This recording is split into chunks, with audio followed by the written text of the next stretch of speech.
Keith. As you all know, that was the week for Friday the 17th of May. No Andrew this week, so we're going to do this solo as we sometimes do.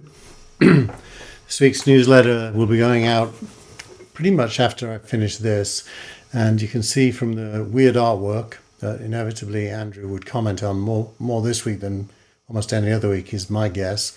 Eyes, ears, hands and mouth, the next stage in AI. And of course what we're talking about here is the announcements this week that were made by both OpenAI and also by Google. And the newsletter is dominated by that, as you might imagine. As is the media, by the way, if you look at this. AI has moved into a new era, from chatbots to something out of the movie Her. Good morning, Theodore. Good morning.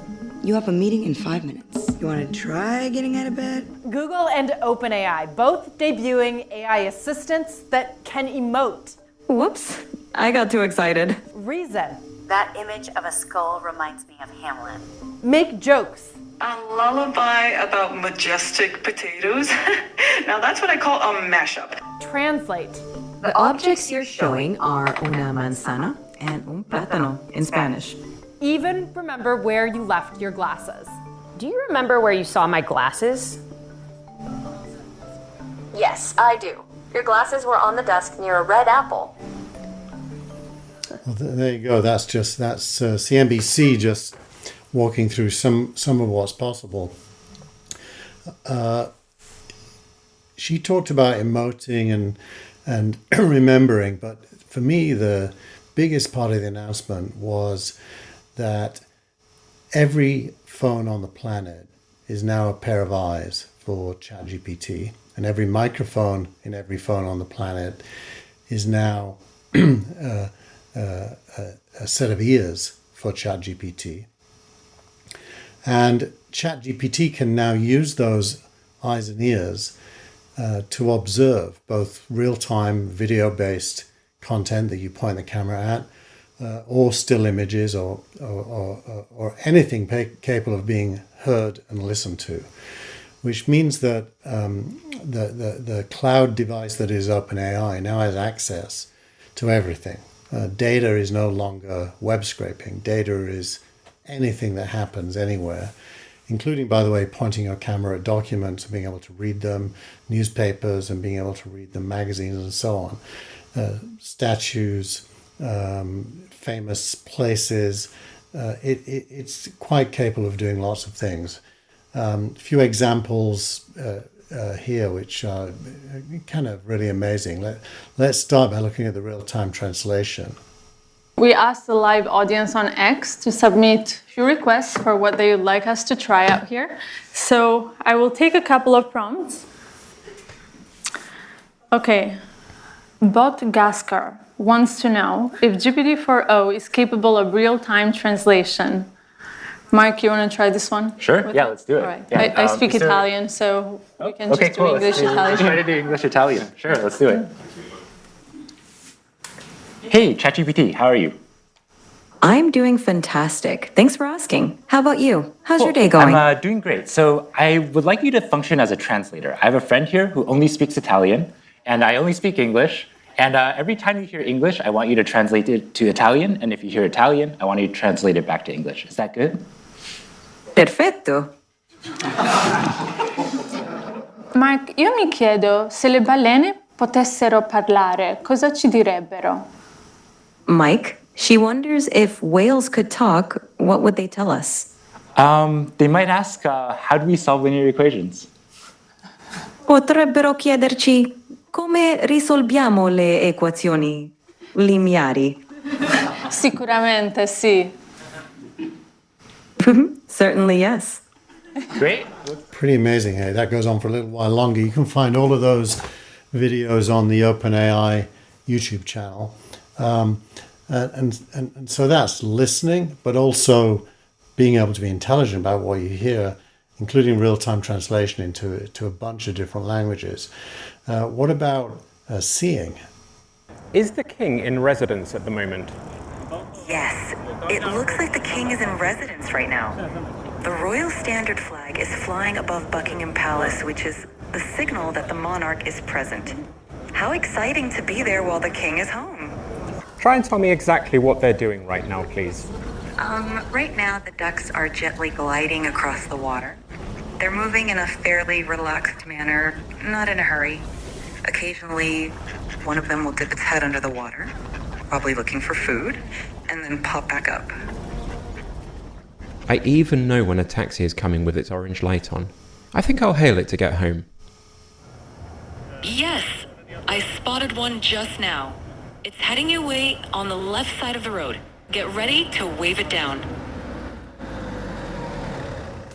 Those are just a few examples, but the ability to capture live video, understand what it is, and help the user act on what it sees or understand or learn from is it's taken a massive step forward. And you can also hear there the delay between seeing and hearing or being asked and answering is non-existent. It's as if you've got somebody there with you, which is very different to the last version. Let's look at the ability of the new desktop app to interact with what you're doing on your desktop. So let me take out a computer for this. Okay, so I'm going to open the ChatGPT desktop app, like Mira was talking about before. Okay, and to give a bit of background on what's going on, so here we have a computer, and on the screen we have some code, and then the ChatGPT voice app is on the right. So ChatGPT will be able to hear me, but it can't see anything on the screen. So I'm going to highlight the code, Command C it, and then that will send it to ChatGPT, and then I'm going to talk about the code to ChatGPT. Hey, ChatGPT. Hey there, how's it going? Yeah, it's going really well. I was wondering if you could help me with a coding problem today. Of course, I'd love to help you out. What's the coding problem you're dealing with? Okay, I'm going to share with you some code. 1 second. Sure thing, take your time. Okay, so I just shared some code with you. Could you give me a really brief one-sentence description of what's going on in the code?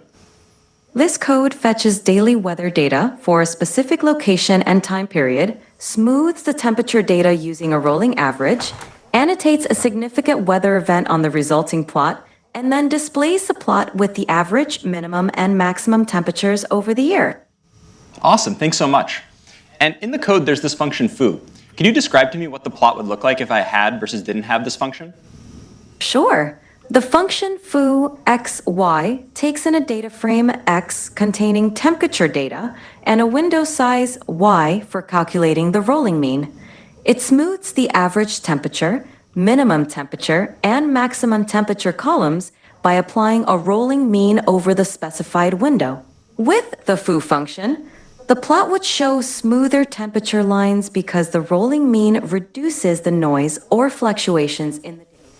So that's probably enough of that, but you can see that the desktop app allows ChatGPT to see your desktop. Your desktop becomes an input, and any content on your desktop can be used as an input as well. So suddenly its ability to help you in any given situation is increased massively. So those are huge steps forward in capability.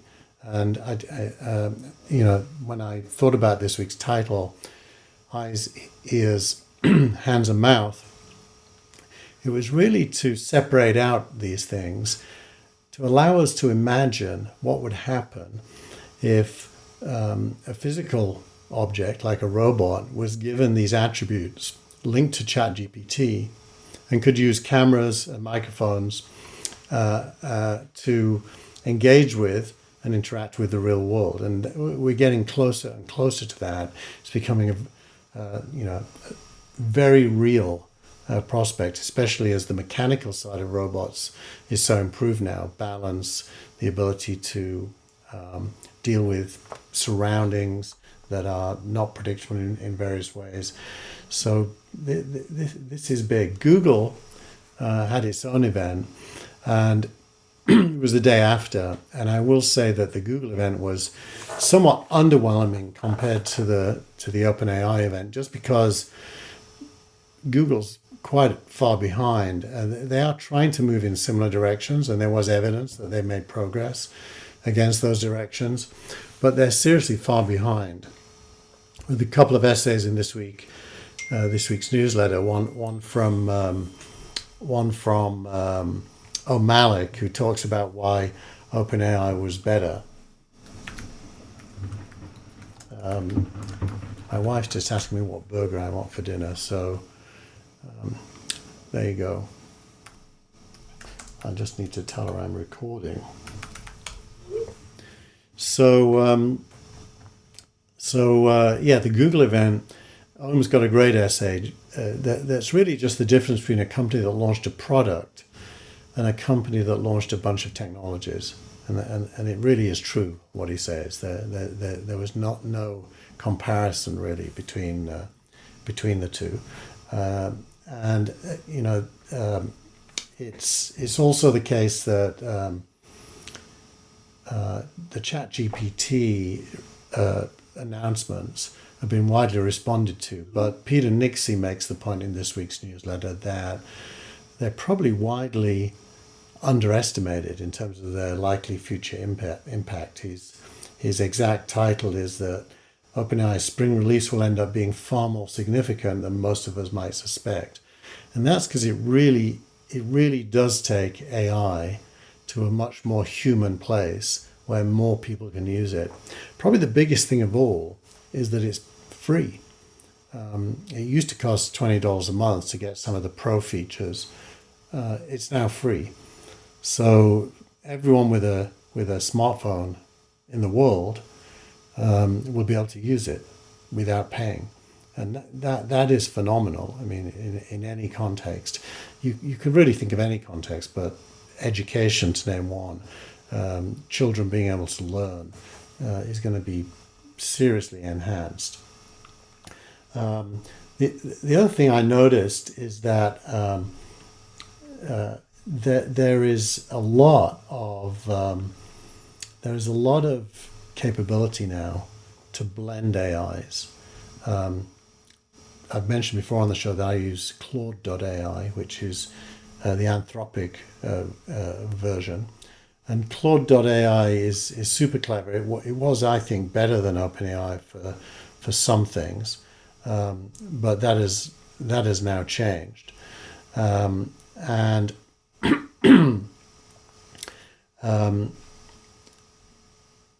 Nonetheless, ChatGPT isn't good at everything still. And so this week, I started a process in OpenAI, but I finished it using Claude. And what it was is I was trying to make a chart. The chart is